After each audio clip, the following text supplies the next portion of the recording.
अष्टमोऽध्यायः रक्तबीजवध। मैं अणिमा आदि सिद्धिमयी किरणों से आवृत भवानी का ध्यान करती हूँ। उनके शरीर का रंग लाल है, नेत्रों में करुणा लहरा रही है तथा हाथों में पाश, अंकुश, बाण और धनुष शोभा पाते हैं। ऋषि कहते हैं, चंड और मुंड नामक दैत्यों के मारे जाने तथा बहुत सी सेना का संहार हो जाने पर दैत्यों के राजा प्रतापी शुंभ के मन में बड़ा क्रोध हुआ और उसने दैत्यों की संपूर्ण सेना को युद्ध के लिए कूच करने की आज्ञा दी। वह बोला, आज उदययुध नाम के 86 दैत्य सेनापति अपनी सेनाओं के साथ युद्ध के लिए प्रस्थान करे। कंबू नाम वाले दैत्यों के 84 सेनानायक अपनी वाहिनी से घिरे हुए यात्रा करे।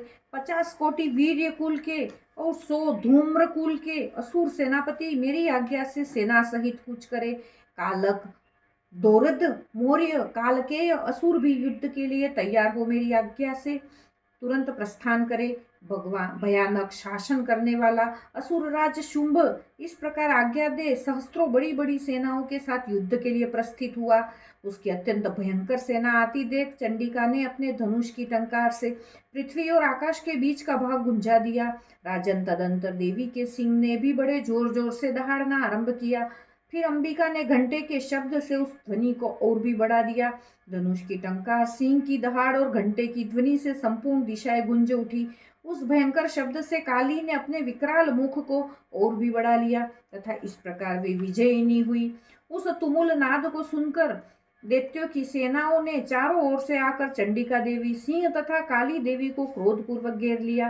राजन, इसी बीच में असुरों के विनाश तथा देवताओं के अभ्युदय के लिए ब्रह्मा, शिव, कार्तिकेय, विष्णु तथा इंद्र आदि देवों की शक्तियां, जो अत्यंत पराक्रम और बल से संपन्न थी, उनके शरीरों से निकलकर उन्हीं के रूप में चंडिका देवी के पास गई।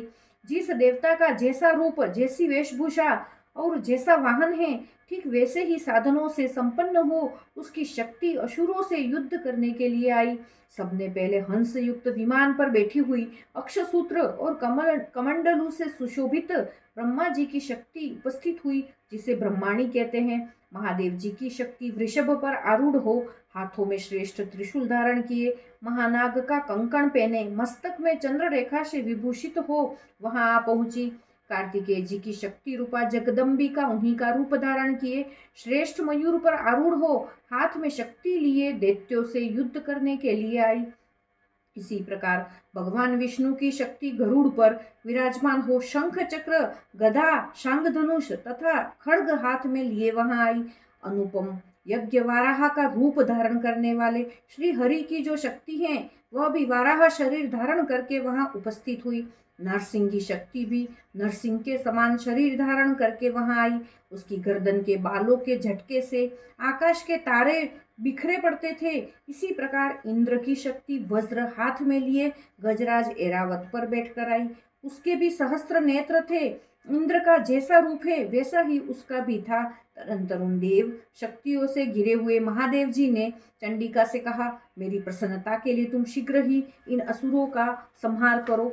तब देवी के शरीर से अत्यंत भयानक और परम उग्र चंडिका शक्ति प्रकट हुई, जो सैकड़ों गीदड़ियों की भांति आवाज करने वाली थी।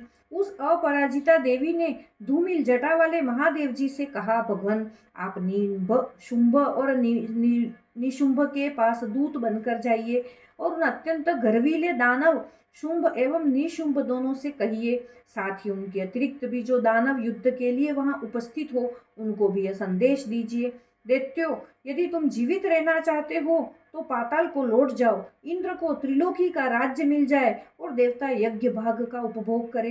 यदि बल के घमंड में आकर तुम युद्ध की अभिलाषा रखते हो तो आओ, मेरी शिवाय, मेरी योगिनियां तुम्हारे कच्चे मांस से तृप्त हो। क्योंकि उस देवी ने भगवान शिव को दूत के कार्य में नियुक्त किया था, इसलिए वह शिव दूती के नाम से संसार में विख्यात हुई। वे महादैत्य भी भगवान शिव के मुंह से देवी के कवच सुनकर क्रोध में भर गए और जहाँ कात्यायनी विराजमान थी उस ओर बढ़े।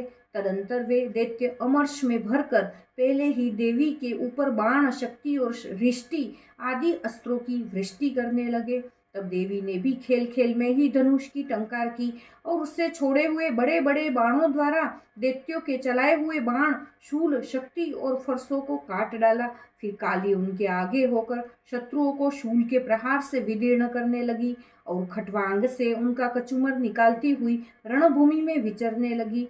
ब्रह्माणी भी जिस जिस ओर दौड़ती उसी उसी ओर अपने कमंडलू का जल छिड़क कर शत्रुओं के ओज और पराक्रम को नष्ट कर देती थी।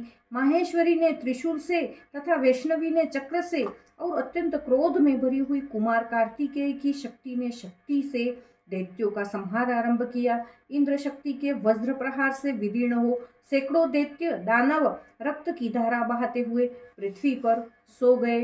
वाराही शक्ति ने कितनों को अपनी थुतुन की मार से नष्ट किया। दाढ़ों के अग्रभाग से कितनों की छाती छेद डाली तथा कितने ही दैत्य उसके चक्र की चोट से विदीर्ण होकर गिर पड़े। नारसिंही भी दूसरे दूसरे महादैत्यों को अपने नखों से विदीर्ण करके खाती और सिंहनाद से दिशा और आकाश को गुंजाती हुई युद्ध क्षेत्र में विचरने लगी। कितने ही असुर शिवदूती के प्रचंड अट्टहास से अत्यंत भयभीत हो पृथ्वी पर गिर पड़े और गिरने पर उन्हें शिवदूती ने उस समय अपना ग्रास बना लिया। इस प्रकार क्रोध में भरे हुए मातृगणों को नाना प्रकार के उपायों से बड़े बड़े असुरों का मर्दन करते देख दैत्य सैनिक भाग खड़े हुए।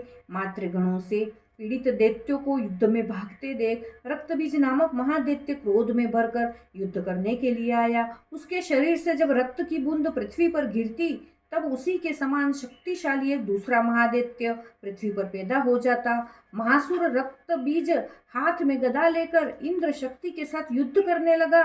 तब इंद्री ने अपने वज्र से रक्त बीज को मारा। वज्र से घायल होने पर उसके शरीर से बहुत सा रक्त चूने लगा और उससे उसी के समान रूप तथा पराक्रम वाले योद्धा उत्पन्न होने लगे।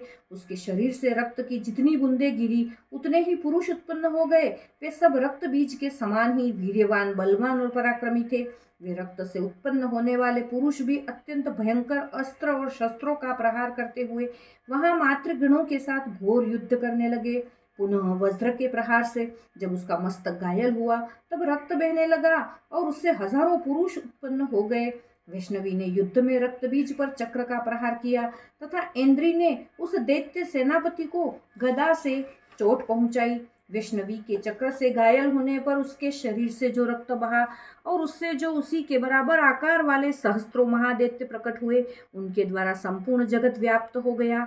कौमारी ने शक्ति से, वाराही ने खड्ग से और माहेश्वरी ने त्रिशूल से महादैत्य रक्तबीज को घायल किया। क्रोध में घर भरे हुए उस महादैत्य रक्तबीज ने भी गदा से सभी मातृशक्तियों पर पृथक पृथक प्रहार किया।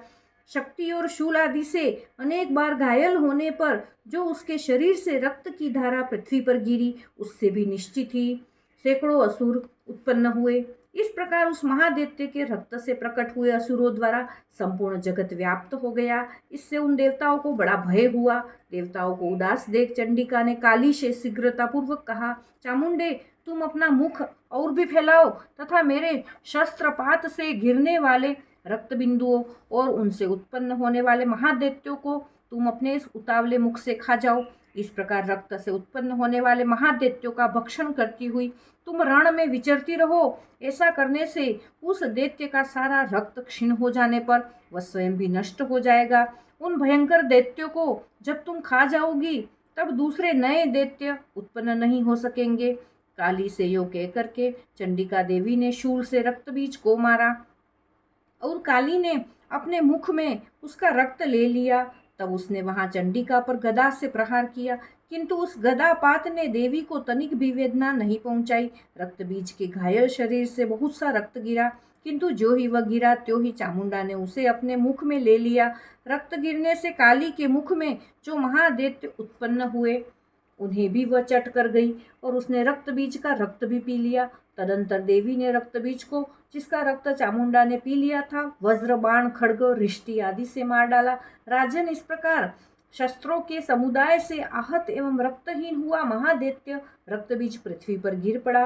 नरेश्वर, इससे देवताओं को अनुपम हर्ष की प्राप्ति हुई और मातृगण उन असुरों के रक्तपान के मद से उद्धत सा होकर नृत्य करने लगा। इस प्रकार श्री मार्कंडेय पुराण में सावर्णिक मनवंतर की कथा के अंतर्गत देवी महात्म्य में रक्त बीज वध नामक 8वां अध्याय पूरा हुआ। बोलो अम्बे मात की जय।